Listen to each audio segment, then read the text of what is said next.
come in, perform my hand hygiene. Hi, my name's Karina. I'm gonna be your nurse for today. And today we're gonna be performing a hair, skin, and nails assessment on you. Is that all right? Yes. And I'm gonna start off by asking you if you have any history of skin cancer. No. And when you're out in the sun, do you use sunscreen often?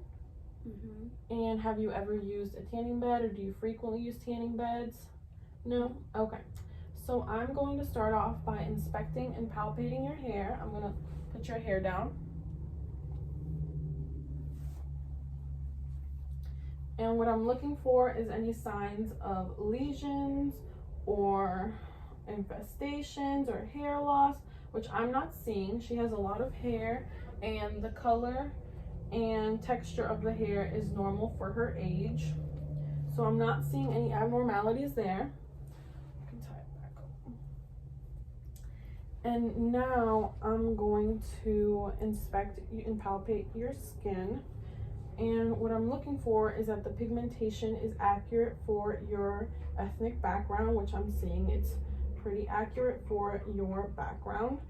And I'm looking for any abnormalities such as cyanosis, erythema, or jaundice, which I'm not seeing. Her skin is pretty normal. And now I'm going to assess your temperature bilaterally.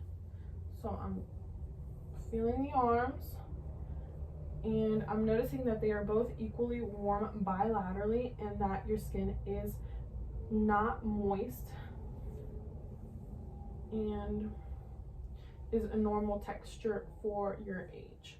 Now I'm not noticing any abnormalities such as diaphoresis, edema, or a rough texture.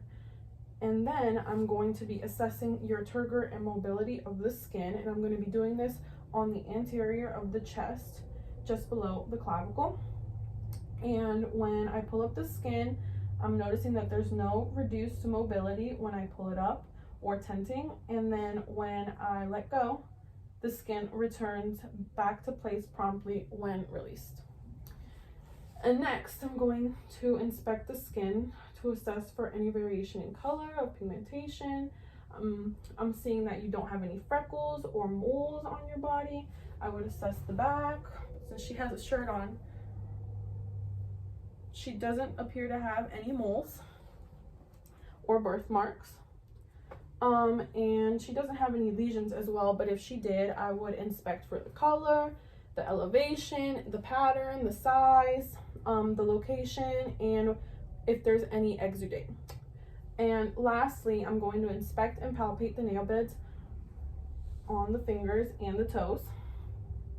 So I'm noticing that the nail beds are pink and flat, and the index finger profile is 160 degrees as normal, and I'm not noticing any clubbing on either hands, also 160.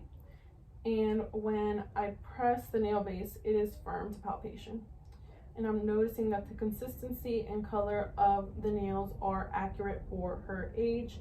And when I check the capillary refill, it is less than 3 seconds. Less than 3 seconds. And then I'll do the same on her toes. So I take her socks off, and it's hard to show on the camera. Can you sit up a little higher?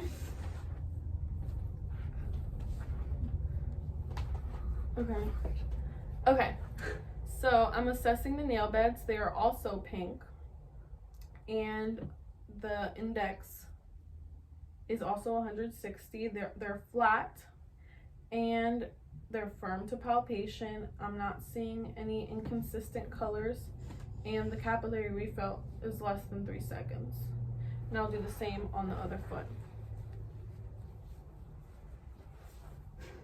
So I'm checking that the nail beds are pink, which they are. Index finger is 160 degrees, no clubbing. The nail beds are firm and pink. And when I check the capillary refill, less than 3 seconds. And that is the end of our hair, skin, and nails assessment. Thank you. Mm-hmm.